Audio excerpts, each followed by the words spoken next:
आज है सावन का पहला सोमवार और आज है भाई पंचमी। तो ये तो मुझे नहीं पता कि आप सबके यहाँ भाई पंचमी होती है या नहीं, किस किस के यहाँ होती है मुझे नहीं पता। लेकिन जो भाई पंचमी है ना, ये जो है ज़्यादातर अग्रवालों के यहाँ होती है। तो हमारे यहाँ भाई पंचमी होती है, तो आज दोनों ही चीज़ें पड़ गई, उधर सावन का सोमवार भी, उधर भाई पंचमी भी। तो आज सुबह मैंने बहुत ही जल्दी जल्दी काम किया, क्योंकि आज मुझे मंदिर जाना था। वैसे भी सावन लगा है, तो मैं अभी एक भी दिन मंदिर नहीं गई, लेकिन आज सोमवार था, व्रत भी था, तो मैंने सोचा चलो आज भोले बाबा को एक लोटा जल चढ़ा आए। तो बहुत जल्दी जल्दी काम किया, फिर मैं मंदिर गई। मुझे लगभग 11 साढ़े 11 बज गए। फिर भोले बाबा की पूजा करने मंदिर गई, वहाँ से आई। फिर मैं जो भाई पंचमी की पूजा करनी थी, फिर मैं भाई पंचमी की पूजा करने के लिए गई। भाई पंचमी की पूजा हमारे यहाँ बामू में करते हैं।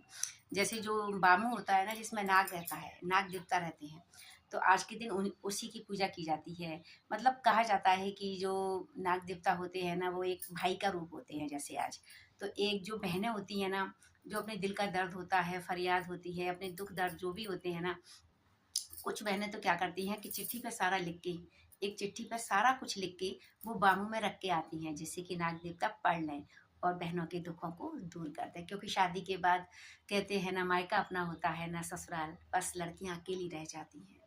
तो मैं गई पूजा करने के लिए। तो मैंने पूजा की, लेकिन इतनी भीड़ भाड़ जब कुछ नहीं होता है तो मन ऐसा उदास सा रहता है। क्योंकि जो हम पहले पूजा करते थे, वहाँ तो ये समझो कि हजारों बहनें होती थी, जिन लोगों से सालों से नहीं मिले होते थे, आस पड़ोस वाले, बहनें, सहेलियाँ, रिश्तेदार, मतलब जो भी थे ना, वो सब मिल जाती थी। और ये समझो एक से एक आभूषणों में, मतलब बहुत ही सुंदर सुंदर साड़ियाँ, साज संभर के आती थी, मेहंदी महावर सब कुछ करके आती थी आज के दिन। क्योंकि ये सावन की भाई पंचमी बहुत ही शुभ होती है, तो उसमें सभी लोग मिलते थे, सब ये कंपटीशन करते थे कि आज हम कौन सी सुंदर से सुंदर साड़ी पहन के जाएं। लेकिन यहाँ क्या है ना, अब सोसाइटियों में क्या है ना, सब अकेले अकेले हैं, और किसी के यहाँ होती है, किसी के यहाँ नहीं होती है।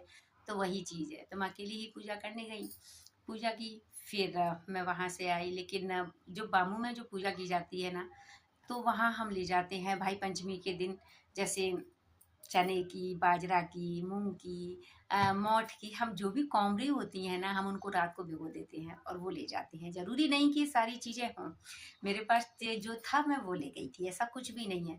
तो हम कौमरी ले जाते हैं और कच्चा दूध ले जाते हैं नाग देवता के लिए।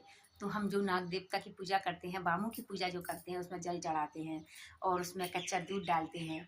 फिर उस हम उसमें जैसे क्या कहते हैं, जो भी फूल वगैरह जो भी ले जाते हैं वो चढ़ाते हैं, पैसे चढ़ाते हैं, एक रोटी वोटी पूड़ी जो भी कुछ रखा होता है वो ले जाते हैं। उस पर थोड़ा सा गुड़ घी रख के वो भी चढ़ाते हैं वहाँ। और उनसे और वहाँ जाके ना, हम उनकी पूजा करने के बाद, बामू की पूजा करने के बाद, वहाँ पर मिट्टी में 7 लाइनें बनाते हैं। देखो मिट्टी में इस प्रकार की 7 लाइनें बनाते हैं और फिर उस पर पानी छिड़कते हैं, फिर उस पर दूध छिड़कते हैं। और फिर ना उसमें हम जो कौमरी हम जो ले जाते हैं ना, बाजरा की, चने की, जो भी है, फिर हम उसमें ऐसे ऐसे करके डालते हैं। फिर हम मिट्टी से ऐसे ऐसे करके उसे दबा देते हैं, ऐसे ऐसे करके दबा देते हैं। और पता है क्या बोलते हैं कि अगर मैं मर जाऊँ तो मेरे भाई को बता देना, बड़े भाई को बता देना। मैं मर जाऊँ तो मेरे बीच के भाई को बता देना। जैसे भाइयों के नाम लेते हैं, मैं मर जाऊँ तो मेरे उस भाई को बता देना, इस भाई को बता देना, मेरे बाबा को बताना, मेरे चाचा को बताना, मेरे पापा को बता देना। अगर मुझे कुछ होता है तो मेरे पूरे मायके वालों को बता देना। आज मुझे ना एकदम अजीब सा लगा, क्योंकि बिल्कुल अकेले पूजा की, पूजा में कोई मन भी नहीं लगा, अच्छा भी नहीं लगा। वहाँ पे पता है बहुत ही सुंदर एक बड़ी सी कहानी होती है। पता है कम से कम 60-60, 70-70 लेडीजों का घेरा होता था। पता है हम ये पूजा कहाँ करने जाते थे, अगर आप धौलपुर के होंगे तो समझ जाएंगे। हम ये पूजा करने जाते थे पैलेस के पास, एक बगिया है उसमें जाते थे।